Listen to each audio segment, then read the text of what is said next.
Hey y'all, I'm back with another book review. So I just finished How the Bible Works by Peter Enns.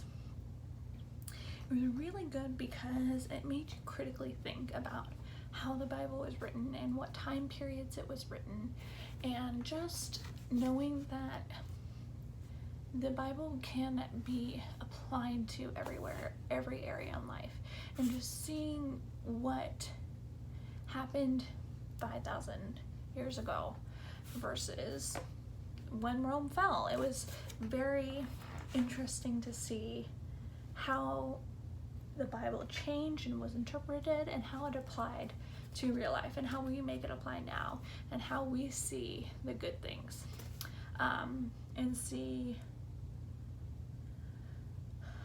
how we can deconstruct the Bible and allow it to be applicable today, because sometimes there's things that aren't applicable and we don't quite understand, but we can try to interpret it from seeing what they were trying to learn there in that time period versus now. So one of my favorite things about this is, so a common thing about the Jewish culture, they're great at storytelling. That is such an amazing gift that they have. Like, if you think of people like Mel Brooks, my favorite of all time. He is originally Jewish, but he's this most brilliant story writer, and this most brilliant, his movies are just brilliant, and some might be inappropriate. That's okay. I'm like, they're just so brilliant, and they're so funny, and there's just, he just really hits things on the head sometimes, and kind of calls things out, which I think is great.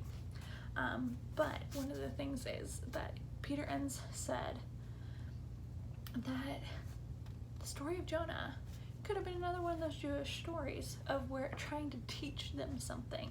And I was like, oh, that could definitely be possible, because somebody living in the belly of a whale for 3 days kind of doesn't seem quite real. But I think, like, thinking of it as a story really kind of helps you when you try to explain it to kids, one, and two, it kind of helps define it, and because it's one of the stories that I'm like, somebody lived in a whale for 3 days. How did they live in a whale?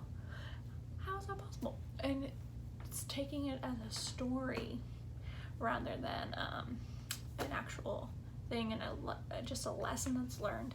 I really loved that, and seeing that everything in life has a lesson to learn. Anyway, I hope you all enjoyed this review. By the way, it's a great book. You should read it. Helps you think outside the box. Anyway, y'all have a great day.